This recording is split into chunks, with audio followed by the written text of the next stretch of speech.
Namaste. Hi, welcome to the Shaman and the Mermaid. Smooch. Welcome to Whidbey Island. We're here hosting the Whales and Tails retreat, and we're right behind us is the whales. Well, maybe. Remember last time in Scotland we said watch for the dolphins. We were at Dolphin Point and they might jump. Well, just yesterday in this very same spot, 4 whales were discovered, and so they could easily be jumping anytime now too. But in the meantime, we have a report to give to you for the Sagittarius Full Moon that kicks off here on May 23rd, and it will take us all the way through until summer solstice full moon, which is on June 21st. That's pretty cool. Yeah, right? So this time there's a lot of Sagittarius Gemini energy, particularly Gemini energy. And that's an axis. They're on opposite sides of the wheel to each other. Gemini's in the personal side or the underbelly of the wheel, and Sagittarius is in the transpersonal side, or what some would say the more, I don't want to say spiritual side, but one is getting to know yourself, the underbelly, and the other is then taking it out into the world. And so they share a lot of commonality. One is kind of the adolescent and one is the elder. Gemini being the adolescent and Sagittarius being the elder. So with that, we came up with a really important theme because we think that at this time there's a lot of questioning that goes on. Gemini is curious and wants information and wants to know things and is looking all around in both realms, the spiritual and the physical realm, to see what the answers are. And sometimes they have a hard time making a decision. We all have Gemini energy in us, and so it's not just those who are born under this sign. But because of their curiosity, and Gemini, remember, is the twins, Castor and Pollux, and they are, one is immortal and one is mortal, or one is of the physical realm and one is of the spiritual realm, and they toggle between each other as siblings of what to do as well. So there's a metaphor there in that sign, implicit by the constellation and the myth. And so if you're looking for answers, we feel that the astrology right now is telling us this, and it is to work hard, be true, and keep the faith. And we'll explain why we came up with that in this month's astrology reading. So the first part kicks off with the Sag full moon, and what do you have on that? Sagittarius is a sign that represents the deep philosophy, journeying, travel, understanding one's connection to spirit and the natural laws of nature. And so it has a lot to do with the true and the faith piece. Sagittarius wants to know what the truth is, seeking for the truth, finding it in nature and inside the eternal heart, the inner sun, and also having faith and entrusting in spirit, which is surrendering and going along with something bigger, more profound and deeper than ourselves. We were talking about this morning, that there's a difference between the word trust and interest. Trust sometimes can still have this piece of control. I'll choose to trust you under these circumstances, but interest is to hand something over to another energy and saying, I now place it in your hands. A surrender versus still having independence from something. And we feel Sagittarius is requiring that surrender into a higher power. And so that is part of the answer with work hard, be true, and keep the faith. There's something bigger than us carrying us through this whole existence, and to stay nose to the grindstone, that work hard and do your due diligence so that everything can play out as it should. Just trust, keep the faith. So that's the Sagittarius full moon, and there's also a big energy shift that aligns with our theme. On that same day, May 23rd, Venus moves into the sign of Gemini. So the sun is already in Gemini, and we said last time, happy birthday to all the Geminis.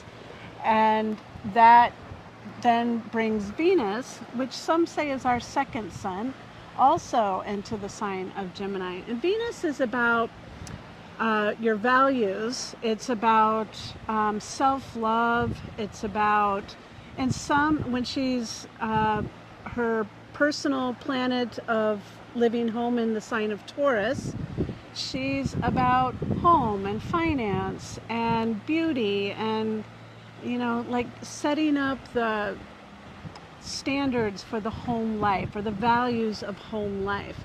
She has a second home in the sign of Libra. So much like Gemini's Castor and Pollux, who toggle between the two worlds, Venus understands that because she too has these two homes. And Libra is about connection with others. Libra's in the transpersonal zone, so the upper realm of the astrology wheel, where her other home, Taurus, is in the underbelly, or the personal aspects of our journey through the stars. So she completely gets duality and having to walk in both worlds, as Castor and Pollux also do, or the Gemini twins. So her moving into the sign of Gemini is giving a lot more emphasis to just not really waffling, but to take a stand. And her strong sense of values is putting us to that theme again of work hard, be true, and keep the faith. Our next big aspect is another big planetary movement, which is Jupiter into the sign of Gemini. What do you have on that? Jupiter changes signs once a year, and the last time Jupiter was in Gemini was 2012. So this is a harmonic or a frequency of 12 years ago and a check-in. This is a Jupiter return, and it has all these themes. Jupiter's going into Gemini, all the things that Katrina said, and that Gemini energy of Castor and Pollux is walking in both worlds of spirit and material, of your physical being who will die and an eternal soul that goes on through the wheel of samsara and maybe eventually to moksha, or not maybe, but eventually to moksha. And so Jupiter checking in is, how are you doing on your soul's journey?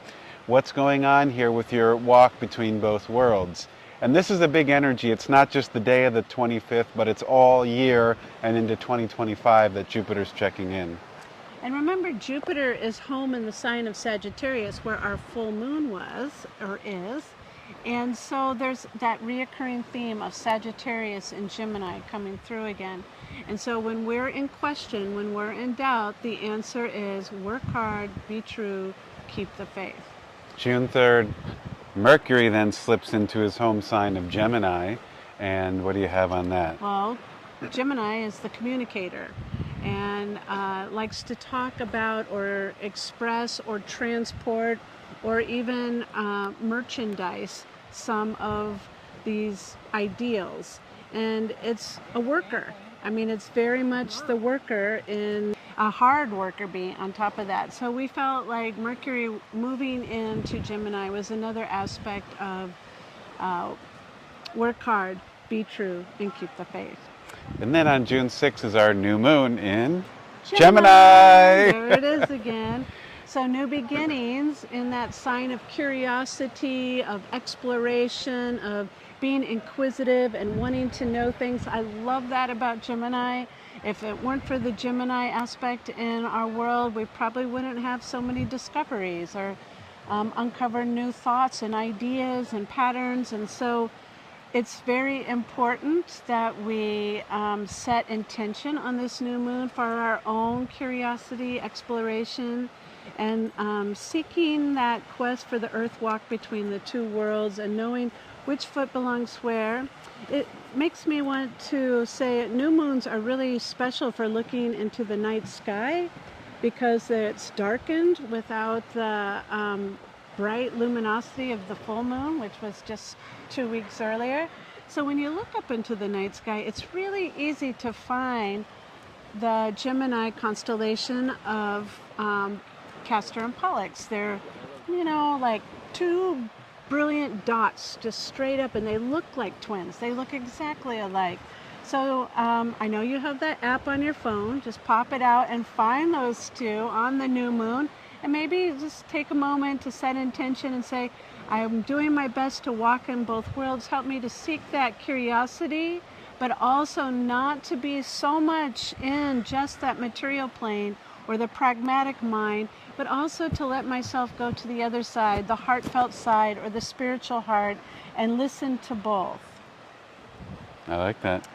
We're staying in an Airbnb the first night we are here, and there's a sign on the wall that says sometimes it's good to give your heart permission to make the decision, something to that effect. And I was like, that is so perfect for this time. I'll share it with you. Very good. And then our next big aspect is June 16th. So we jump ahead. There's so many. In fact, the second half of the report is full of a lot of squares. A lot of squares between Pluto and these planets that we've been talking about. So Pluto, remember, is the soul. And it's asking us to really take a look on a soul level if we're hitting these marks with our worker bee, with our truth seeker, with our ability to keep the faith. It's really hitting those constantly. But Mars moves into Taurus before we get to the next one, which is why I'm bringing it up, is it's so much about the work hard. And that may have rubbed you the wrong way at first because you're like, I don't want to work hard. I've been working hard my whole life. I want to take a break. It's not like be a slave to the grind and the dime.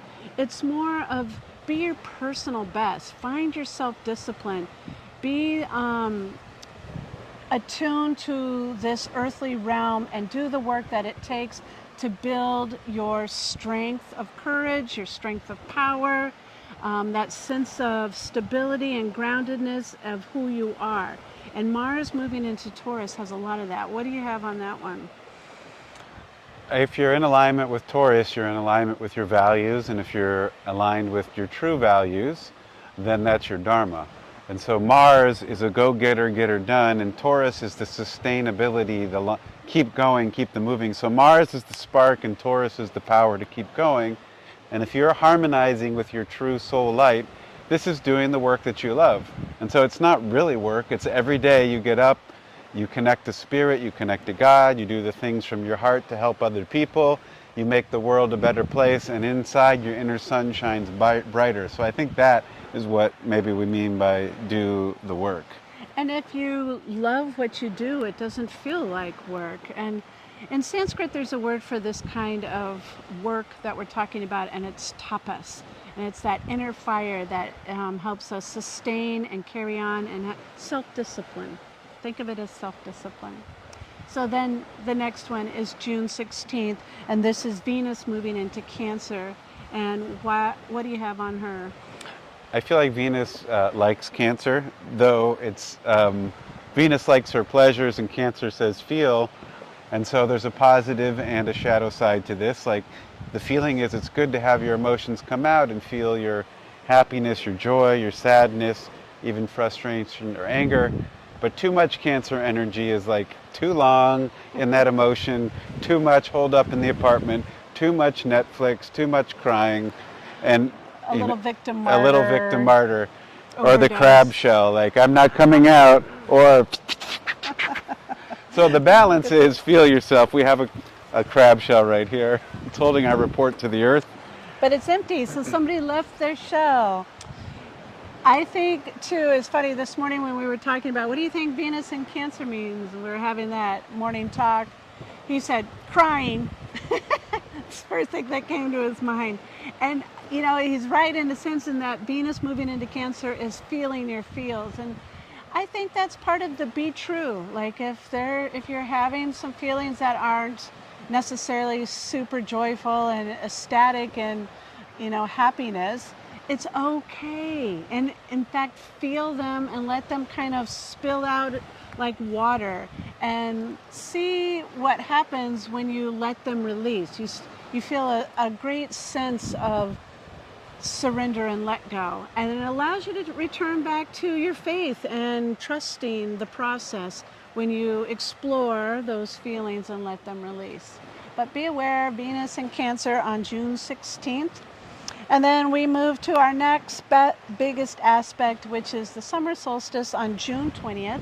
It's Karma Yoga Center's 15th birthday that day. Woo-woo! The founder and mermaid of Karma Yoga Center. Thanks. But without him, it probably wouldn't be our 15th birthday.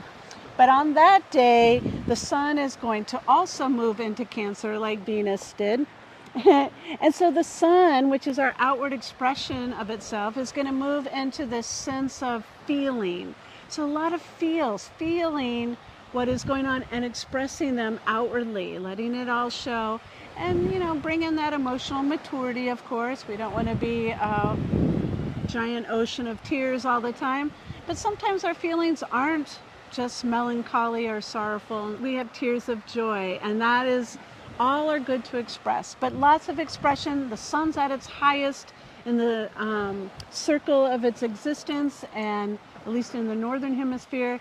And so it's a great day to just be on. Simultaneously on that day, though, the sun will be squaring Neptune. Neptune is the god of the waters, and it's kind of like, don't go too cray-cray with your exuberance, because the waters can be dark and murky sometimes, and you don't want to drown in the overzealous exuberation. So keep it in check as we come into the height of summer. The very next day, June 21st, will take us to that full moon in Capricorn that will ground us back down and take us towards the march, believe it or not, towards fall. Can you believe it? We're going to already be going back towards the darker days on that June 21st. But we won't go there yet. We'll still enjoy these sunny days. And that's all we have for this time. Remember, work hard, be true, and keep the faith. Namaste. Namaste.